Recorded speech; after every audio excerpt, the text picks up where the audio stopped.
Madame, monsieur, bonjour, vous êtes les bienvenus, vous êtes au bon endroit, au bon moment. C'est la revue des grandes unes, l'émission qui fait la part belle au traitement et au décryptage des principaux titres qui font l'actualité du côté des tabloïds.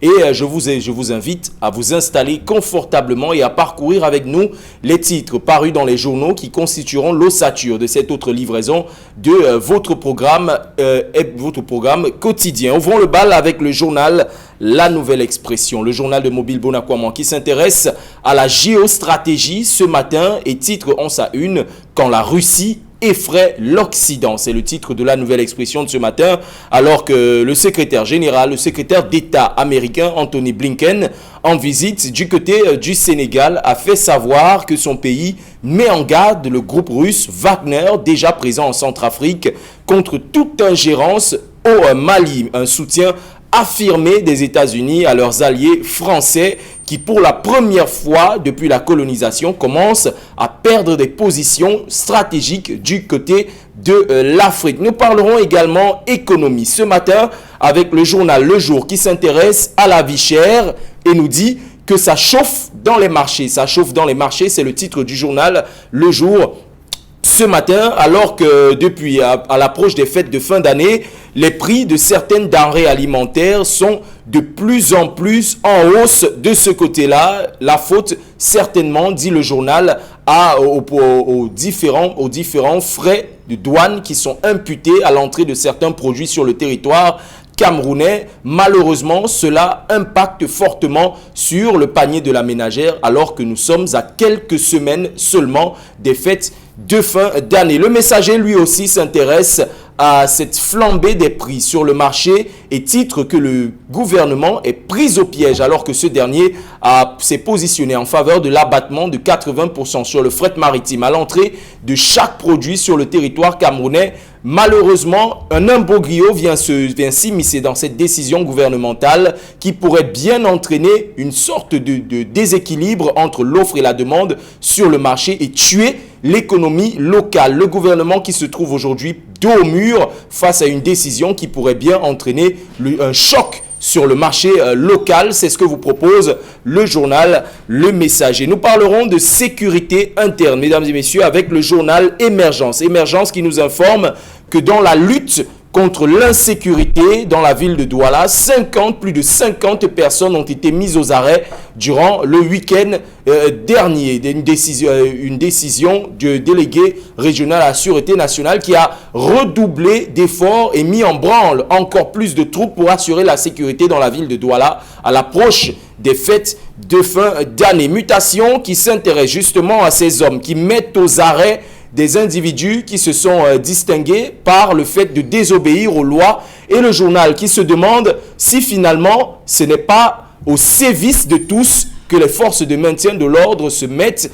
en recensant les derniers événements qui ont eu cours dans les commissariats et dans les postes de police et les gendarmeries aux quatre coins du pays. Ces représentations des forces de maintien de l'ordre se sont distinguées la plupart du temps par des pratiques dégradantes sur les personnes prévenues et malheureusement, malgré la montée au créneau des autorités des forces de maintien de l'ordre, ces individus se distinguent encore un peu plus par l'usage excessif de la violence. Alors, des forces de police et de gendarmerie au service de tous, telle est la question que se pose Mutation de ce matin. Nous parlerons Covid Gate avec le journal Kalara qui nous conduit autour du rapport de l'Audi sur la Covid-19 et nous propose de comprendre comment Louis-Paul Motazé a bravé la Cour suprême. C'est le titre de Kalara de ce matin, alors où justement le ministre des Finances qui a subi des pressions du Fonds monétaire international et de l'Union européenne. Il a levé le blocus qu'avaient lancé Daniel Mekobe-Soné et Luc Djodo, premier président de la Cour suprême qui avait décrété justement l'arrêt des investigations sur l'audit du fonds Covid-19. Comment ce dernier a réussi à contourner ce blocus-là et à révéler au grand jour les malversations financières de l'un des plus gros scandales de gestion de l'histoire du Cameroun. C'est ce que vous propose le journal Kalara aujourd'hui. Et voilà, planter le décor, les journaux qui constitueront l'ossature de cette autre livraison de la revue des grandes unes. Et pour comprendre, analyser et bien sûr faciliter la digestion de ces principaux titres qui constituent l'actualité du côté de la presse écrite, j'ai l'honneur de recevoir deux journalistes sur ce plateau qui vont commenter pour vous les principaux titres parus dans les journaux. D'abord, à ma gauche, il est journaliste pour le quotidien Le Messager. Il nous fait l'honneur d'être là aujourd'hui des nôtres. Rodrigue Chokoa, bonjour. Bonjour Cédrine, bonjour à Hervé Villiers-Angélé et bonjour à nos chers téléspectateurs qui nous regardent dans ce matin. C'est un réel plaisir pour moi de me retrouver une fois encore sur ce plateau. C'est mon deuxième jour de baptême pour le comeback. J'espère que nous serons à la hauteur des enjeux sur le plateau. Merci. Justement, en face de vous, lui aussi, journaliste pour le quotidien La Nouvelle Expression, Hervé Villiers-Angélé. Bonjour et merci d'être des nôtres. Bonjour Cédric, bonjour à Rodrigue Chokoa avec qui je partage ce plateau ce matin. Merci. Bonjour à tous ceux qui nous regardent à la maison et c'est vrai que c'est la première fois pour ce début de semaine. Peut-être moi même si on est mardi, souhaiter bon début de semaine à tous ceux qui nous regardent et j'espère que cette semaine, comme pour moi et comme pour également, sera une belle semaine où on aura moins de morts sur l'ensemble du triangle national. Je pense à une semaine paisible. J'espère que Dieu exaucera nos prières. Justement, le souhait est lancé, une semaine paisible, peut-être qui s'annonce. Messieurs, nous allons entrer dans le vif du sujet, en commençant par le journal La Nouvelle Expression, qui s'intéresse à la géostratégie aujourd'hui. Et le secrétaire d'État américain Anthony Blinken qui monte au créneau et mentionne déjà le fait, et avertit déjà le groupe Wagner, un groupe militaire russe implanté en Centrafrique, et met déjà l'accent sur le fait que ces derniers ne doivent pas faire preuve d'ingérence du côté des affaires sécuritaires du Mali. Le Mali qui est empêtré depuis plusieurs années dans des actes terroristes perpétrés par les rebelles Touaregs du côté du nord. Et je me tourne vers vous, Rodrigue Chokoa. Le journal dit quand la Russie effraie l'Occident. Est-ce qu'aujourd'hui, c'est un aveu de peur consacré par les déclarations du secrétaire d'État américain? Bien entendu, le secrétaire d'État américain a raison. En fait, c'est normal, c'est plus humain qu'il puisse exprimer son inquiétude et l'inquiétude de tous les pays qu'il représente auprès du Mali. Vous savez que le monde, c'est un ensemble d'intérêts, c'est le théâtre des enjeux. Déjà, la vie elle-même n'est pas facile à vivre. Chacun doit se battre pour préserver son précaré. Et en ce qui concerne les États-Unis, dans le monde de la géopolitique, vous savez, chacun veut défendre son précaré, ses intérêts. Et quand les États-Unis le font, la France, elle aussi, le fait.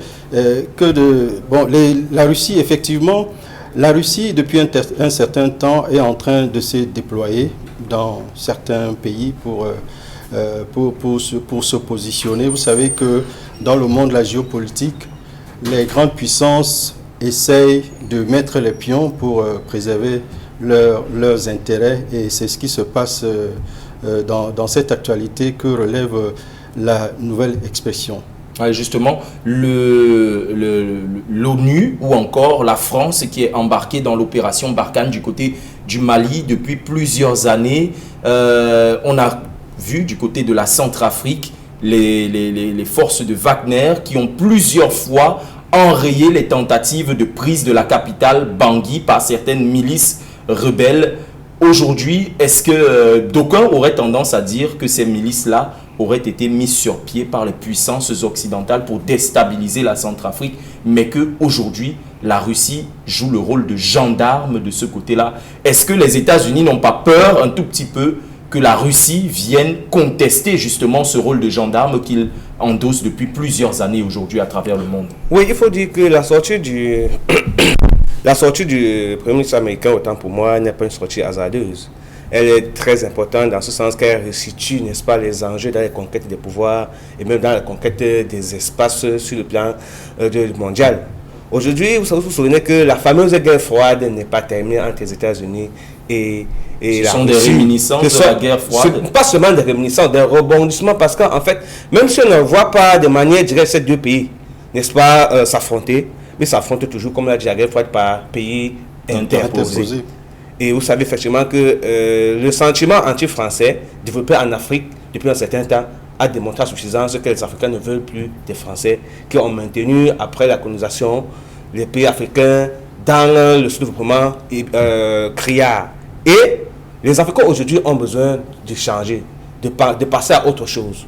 Le cas du Mali est assez important parce que vous vous souvenez que le Mali, le premier ministre malien qui assure l'intérim du moins, qui a pour mission aujourd'hui de pacifier le pays et surtout de réaliser les élections pour un nouveau président, pour qu'on ait un nouveau président au Mali, a démontré à suffisance que la présence des Français n'a jamais contribué à apaiser les tensions au Mali. Au contraire, les différentes opérations multipliées par la France, que ce soit l'opération Licorne, que ce soit l'opération Barkhane aujourd'hui, n'ont pas contribué à pacifier le Mali. Au contraire, on assiste plutôt à la poussée, à la montée en puissance de ces rebelles. On essaie comment.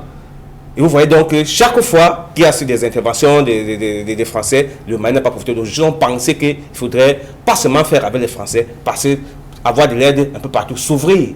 Aujourd'hui, la France est en train de constater quand elle perd ses précarés. Or, vous savez que dans la répartition du monde, après après la Première Guerre mondiale et après la Seconde, chaque nation, les puissances, ont leur précarés. On sait qu'en Afrique centrale, c'est la France et même un peu en Afrique de l'Ouest aussi. Et aujourd'hui, la France est en train de perdre sa position. Regardez la RSA aujourd'hui. On a vu l'intervention de la Russie là-bas. La RSA a dit aux Français, vraiment, on ne veut pas vous chasser. On a aussi besoin d'un apport. Laissez-nous expérimenter. Peut-être que le groupe Wagner, qui est en train de pacifier un peu aujourd'hui, la RSA pourra apporter, qui sait, plus de stabilité au Mali. Et c'est peut-être en ce sens-là. Parce que vous savez, entre ces États, il y a des, comment on dit ça, il n'y a pas seulement de complicité, mais il y a des accords. C'est-à-dire que tu protèges mes intérêts au Mali, je te laisse par exemple un autre territoire. C'est comme ça qu'ils se sont partagés le monde, comme si on se partageait des plats à la maison. C'est comme ça qu'on perçoit le monde sur le plan géopolitique aujourd'hui. Et donc, la France s'entend menacée, a besoin d'un allié. Déjà, vous savez, dans la Première Guerre mondiale, la Deuxième, la France et les Américains ont toujours été des alliés. Ont toujours été des alliés. Donc, c'est un allié qui vaut le secours d'un autre au Mali. Vous voyez donc que le théâtre des opérations juste sur le Mali et les enjeux sont tellement importants parce que les Maliens ne croient plus à que ce soit la France qui peut être l'élément libérateur. Il faudrait certainement susciter l'appui d'un autre. D'où la menace américaine pour dire, monsieur, la Russie, puisque vous savez, la Russie, depuis des années, sur le plan de la conquête des territoires, ne s'est même pas prononcée. On l'a vraiment vu sur... elle n'a même pas de colonie. Au contraire, l'ex-URSS a été plutôt fractionnée. Elle a perdu des portions de pouvoir. Parce qu'avec l'indépendance de cette nation-là, on pense qu'elle a une balkanisation de la Russie. Or, aujourd'hui, elle semble vouloir se mouvoir à nouveau pour avoir également faire des conquêtes, ce qui ne plaît pas trop à ces puissances qui pensaient l'avoir balkanisé en quelque sorte. Oui, justement, Rodrigue Tchokwara, par rapport à cette titraille-là, les Américains, Hervé Villarangele l'a mentionné, c'est peut-être une continuité de la guerre froide qui oppose les Américains aux Russes depuis plusieurs années. Aujourd'hui, les Africains sont une plaque tournante de la géostratégie mondiale. Est-ce que la Russie constitue réellement une planche de salut pour l'Afrique? On peut dire oui comme non, une planche de salut, on peut le dire. Mais sauf que ce qui se passe dans les pays africains, nous en tant qu'Africains, quelle est la principale question que nous devons nous poser? Oui. Pourquoi est-ce que les Occidentaux se battent tant? Se ruent et se battent même pour avoir des colloques. Vous savez, cela arrive très souvent quand dans une maison, le chef de famille, bien les membres d'une famille ne parviennent pas à s'entendre et que malheureusement cela débouche sur des éclats de voix. Forcément, ça attire l'attention des voisins qui vont venir intervenir. C'est un peu ce qui se passe dans les pays africains. Il y a eu cette guerre froide depuis des années entre les États-Unis et la Russie. Et il se trouve que la Russie, ce qui se passe exactement au Mali, c'est qu'ils veulent, ils disent vouloir intervenir contre les attaques des terroristes, des djihadistes, et puis qui réclament un peu la paix, que la paix revienne. Vous savez que le pouvoir au Mali est occupé par des putschistes. C'est un gouvernement de transition qui est au Mali. Effectivement. Et puis il est demandé justement que des élections soient organisées pour qu'il y ait un gouvernement de transition. Très souvent, c'est ce qui arrive alors dans les États africains. Mais la question que nous devons nous poser, c'est que devons-nous faire pour préserver nos intérêts dans ces guerres de grandes puissances qui cherchent à se positionner chez nous? Oui, justement, la question est posée. Quelle est la part des Africains? Quel coup les Africains ont-ils à jouer dans le grand concert de la géostratégie mondiale? Aujourd'hui, la planche de salut se trouve-t-elle du côté de la Russie, ou alors l'Afrique doit réellement se constituer en troisième larron de cette bataille à l'échelle internationale? Hervé Viard, vous avez peut-être... Oui, je voudrais dire une chose sur justement sur cette bataille. Il faut quand même rappeler que, qu'on le veut ou non, l'Afrique est au cœur des intérêts parce que l'Afrique a toujours été la chasse gardée des autres. Après, oui, il faut le dire. Et c'est regrettable. Après, oui, c'est regrettable parce que les phénomènes de colonisation aujourd'hui ont donné l'impression, en fait, ont fait que l'Afrique appartient aux Occidentaux. Or, on est dans un processus d'indépendance qui n'est pas total. Aujourd'hui, quand vous voyez l'arrivée des vagues en Afrique aujourd'hui, et notamment qui sont déjà installés en puissance africaine, c'est parce qu'ils ont encore estimé que pendant des siècles de colonisation, et même pendant qu'ils travaillent encore, ils étaient sous mandat. C'était sous mandat des SDN, mais après, c'était sous tutelle de l'ONU. Toutes ces nations qui ont assuré le tutorat n'ont pas permis à l'Afrique de s'émanciper de manière réelle. Aujourd'hui, ce n'est pas... Il serait peut-être temps d'expérimenter autre chose. On était sous la France et beaucoup de pays francophones se plaignent du fait qu'ils n'ont pas les mains libres. La France n'a pas assuré leur développement normal. Il est temps, arrivé à maturité aujourd'hui, de penser pourquoi avoir l'expertise d'autres personnes. C'est en ce sens que les Africains se revendiquent. Vous vous souvenez effectivement qu'il n'y a pas que la Russie, il y a également la Chine qui est dans cette logique-là. Et vous voyez que c'est une bataille mondiale. Exactement. Un bloc communiste qui est constitué, le BRICS, par le Brésil, l'Afrique du Sud, l'Inde ou encore la Russie et la Chine. Ouais, donc vous voyez donc qu'on a besoin d'autre chose. Et quand la France sent qu'elle est en train de perdre ses pouvoirs, elle perd ses possessions en Afrique, il y a quand même qu'il faudrait qu'elle tende la main aux autres. Vous vous souvenez que chaque fois que l'Afrique s'est plainte aux Nations Unies, on n'a presque rien fait. Tout ce qu'on fait, ce ne sont que les déclarations. On a vu comment on a tué Kadhafi en Afrique. L'ONU et même l'UA, presque rien n'a été fait. Parce qu'on n'a pas ces pouvoirs. Aujourd'hui, l'Afrique estime que nous aussi, le tutorat doit disparaître parce que nous aussi, on a déjà grandi. Et c'est à ce niveau que la bataille se joue. Mais le problème, c'est qu'il faut que les Africains arrivent à s'assumer, que les pays africains puissent s'assumer. Et voyez-vous... Une sorte d'États-Unis d'Afrique, peut-être? Bien sûr. Il a évoqué tout à l'heure le cas de la Libye. Hein, le vœu pieux de Kadhafi. Effectivement, le vœu pieux de Kadhafi qui a été comme ça décapité. Regardez ce qui s'est passé. Ce qui s'est passé en Libye, c'est juste que les chefs d'État africains ne se sont pas constitués en bloc pour dire non à la France dans ce qu'il avec son allié. Mais vous savez pourquoi ils ne peuvent pas se constituer en bloc? Parce que question 1, prisonniers peut-être. Ils sont non seulement prisonniers, parce qu'ils n'ont pas les mains libres. Il faut quand même dire encore qu'il y a encore beaucoup d'accords qui restent signés aujourd'hui. Et c'est pourquoi vous pouvez entendre que ce soit les Africains de la diaspora qui revendiquent une libération totale.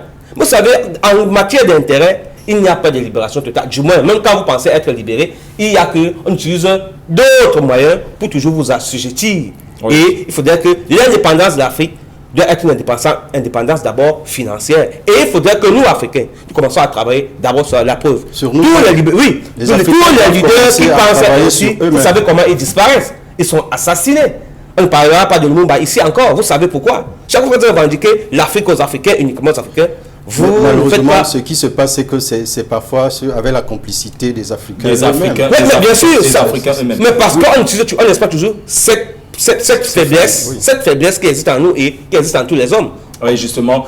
Messieurs, nous allons sortir de ce sujet et nous allons entrer dans un autre. Vous parliez d'indépendance, indépendance militaire, indépendance économique et même financière. Le Messager le pense également et mentionne le fait que les abattements d'ordre de 80% sur le fret maritime de certains produits qui seront issus de l'importation pourraient bien fragiliser le tissu économique interne si le gouvernement décide de retirer 80% d'abattement sur les produits issus de l'importation. Il y aura une sérieuse dénivellation entre le marché interne et le marché externe, de quoi encore un peu plus asseoir la mainmise des instances économiques internationales sur le Cameroun et sur l'Afrique. Pendant ce temps, c'est la vie chère, nous dit le journal Le Jour de ce matin, et ça chauffe dans les marchés de certains produits de denrées de première nécessité ont connu une augmentation fulgurante. On ne parle pas du poisson, de la tomate ou encore des céréales qui aujourd'hui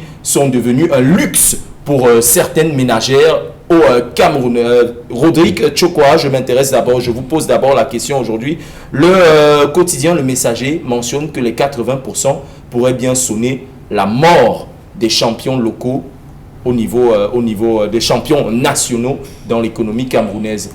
Comment est-ce que c'est possible que le gouvernement se retrouve à valider quelque chose qui puisse tuer notre économie locale? Je pense que ce qui a été décidé par le gouvernement, c'est une sorte de subventionnement. Ce qu'ils appellent abattement sur les frais maritimes. C'est une forme de subvention pour aider les importateurs à importer davantage. Mais sur le plan local, il y a le jeu de l'offre et de la demande. Vous savez, quand la demande est forte comparativement à l'offre, forcément les prix grimpent. Oui. Mais la problématique centrale ici, c'est que la décision de subventionner les importations, est-ce la meilleure décision qu'il faille prendre? C'est la question qui demeure. Parce que souvenez-vous, lors de la crise... les émeutes de la faim en 2008. Février 2008, et c'est à craindre avec l'augmentation des prix qui se vit, c'est à craindre parce que ce qui s'est passé en 2008, la décision que le gouvernement avait prise, c'est de faire une sorte de rabattement sur les droits de douane de certains produits de consommation courante tels que le riz, le pain, tout ça, la farine. Et malheureusement, ça ne pouvait être qu'une mesure qui va durer un peu dans le temps.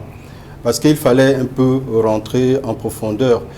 La problématique fondamentale, si vous lisez le quotidien Le Messager d'aujourd'hui, vous allez avoir l'avis d'un expert, Louis-Marie Cacdeux, qui est chercheur enseignant à l'université de Maroua.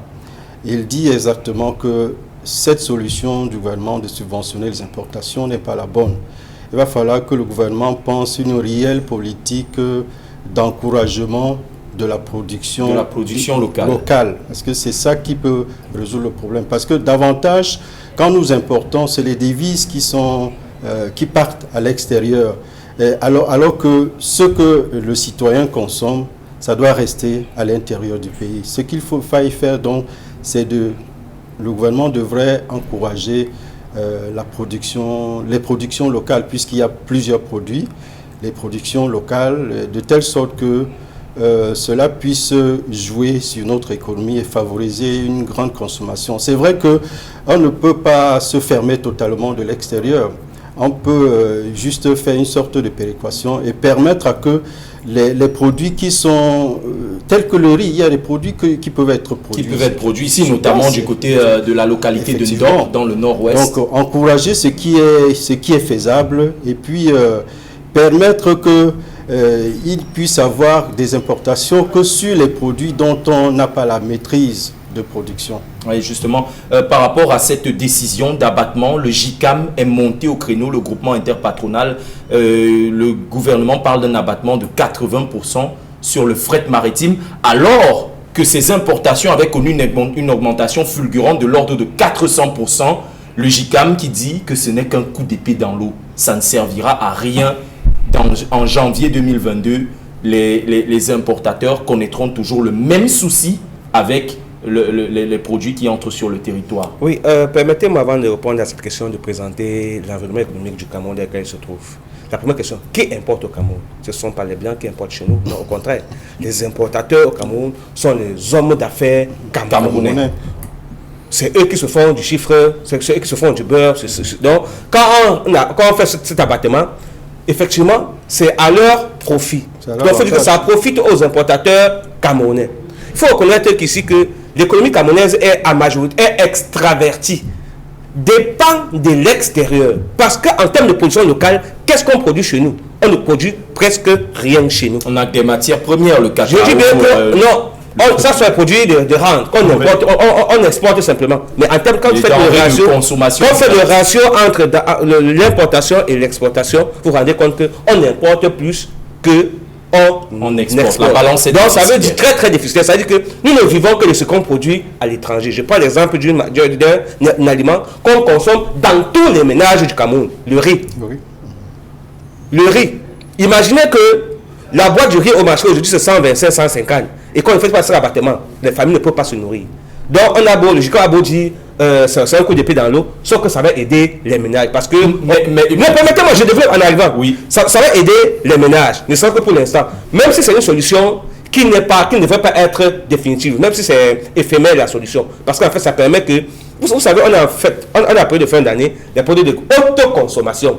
Et chaque ménage voudrait au moins se faire du plaisir en offrant à ses enfants, aux membres de la famille, des cadeaux autres. On n'a pas les moyens. En faisant cet abattement, ça permet que tous ces prix sur le marché puissent être abordables. C'est vrai que ce plan économique, ça profite à l'extérieur. Mais au moins sur le plan réel, voilà la réalité. Maintenant, est-ce que c'est profitable à l'économie camerounaise? Non. Et pourquoi? Parce que nous, on ne produit presque rien. Comme Rodrigue le disait, il n'y a pas de politique qui puisse encourager la production Rappelons justement que selon les derniers chiffres de l'INS, 70% de la production du riz de Ndop se retrouve sur les tables des Nigérians. Et vous savez pourquoi? Parce qu'en réalité, est-ce que vous pouvez penser que dans un pays comme le Cameroun, la production du maïs, nous avons combien d'entreprises de brasserie chez nous?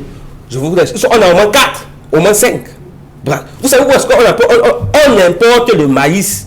Le maïs, pourtant le Cameroun est riche en terres agricoles. On ne fait rien. En ce sens que le maïs, la tuberculose de macabo coûte. Vous ne pouvez pas. Pour manger du macabo aujourd'hui, il faut que vous puissiez être un noble pour avoir le macabo sur votre table. L'aliment accessible à tous les Camerounais, c'est le riz.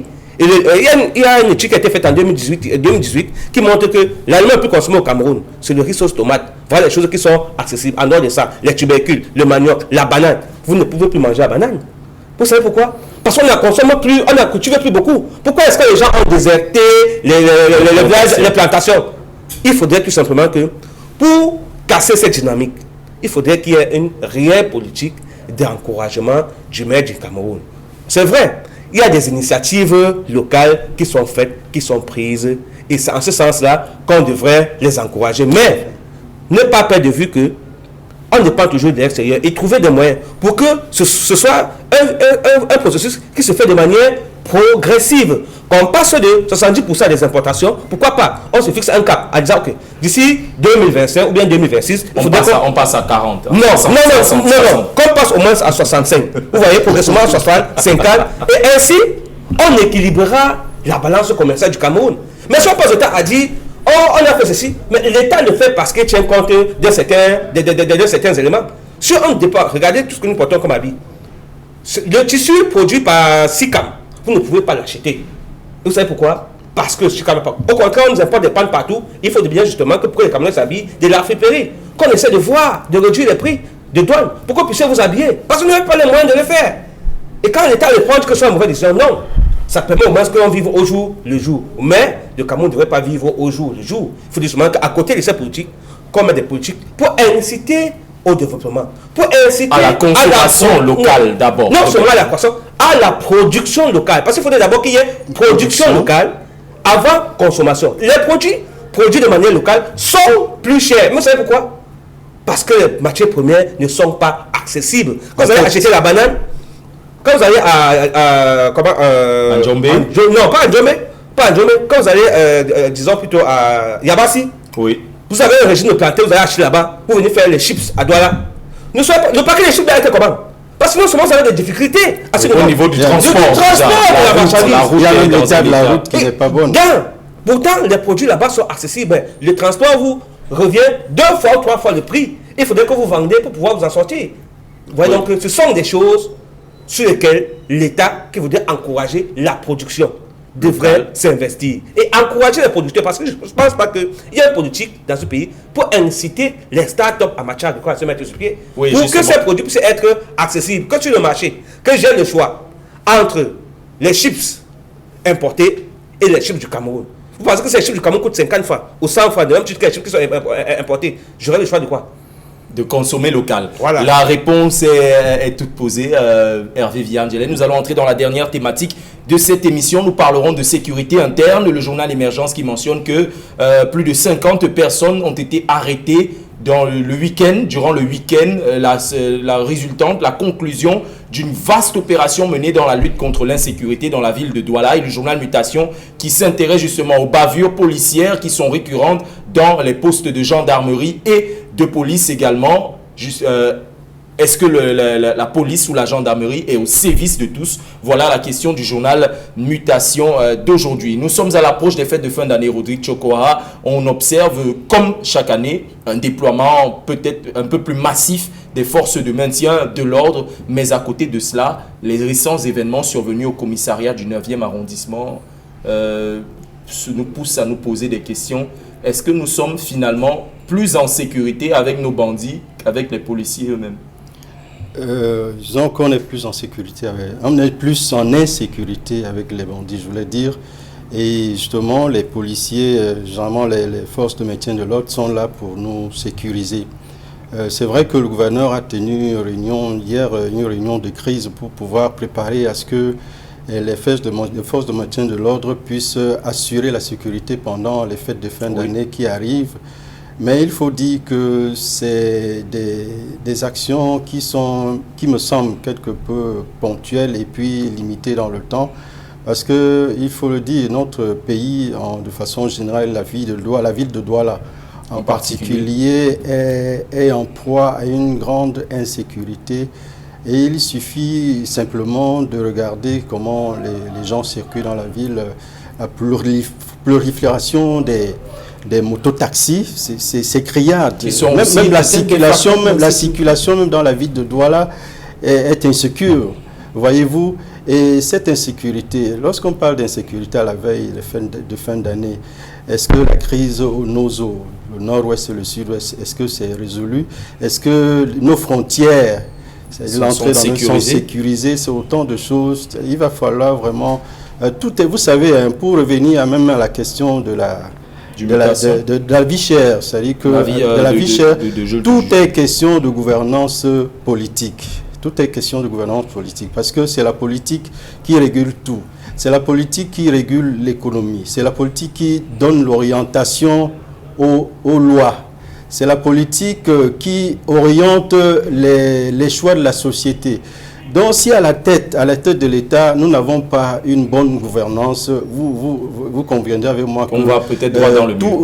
Posez-vous la question de savoir, dans notre société, dans le Cameroun à l'heure actuelle, quel est le secteur qui marche le mieux? Est-ce que vous pouvez, si vous me dites quel est le secteur qui marche le mieux, Cédric Digne, je vous dirai pourquoi.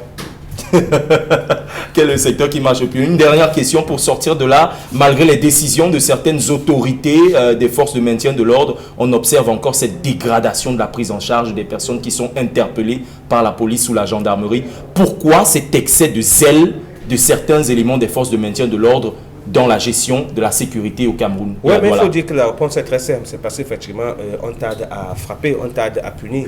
C'est vrai que c'est, comme on dit généralement, au sein de tous les corps, il y a toujours des brebis galeuses. Et ce n'est pas l'occasion, n'est-ce pas, pour incriminer tout le corps de la police, qui fait tout un grand travail, parce que vous imaginez, avec la crise anglophone et tout ce qu'il y a comme les frontières sont poreuses, et la ville de Douala qui est comme ce dépotoir où tout le monde vient chercher pitance, vous comprenez que c'est difficile de pouvoir y vivre de manière en sécurité si il n'y a pas un travail qui est fait. Donc, il faut quand même leur tirer un coup de chapeau au travail qui est fait, et surtout, inviter tout simplement que ceux-là qui commencent déjà d'actes comme ce qu'on a vu au 9e, arrondissement, comme ce qu'on a vu à Mbopi, comme ce qui s'est passé à Yabassi, puisse être censuré à la dernière énergie pour que ce genre de faits ne se reproduise plus. Justement, faire preuve de sévérité pour prévenir et dissuader d'éventuels récidivistes. Messieurs, c'est la fin de cette livraison, de cette autre livraison de la revue des Grandes Unes. Merci d'avoir été des nôtres. Je vous souhaite bon retour à vos différentes rédactions. Mesdames et messieurs, quant à vous, faites un tour du côté des kiosques pour vous enquérir de plus en plus d'informations. Les programmes se poursuivent sur Equinox Télévision tout de suite après 10-12 Zénith, emmené par Michel Gachou et toute sa team. À demain.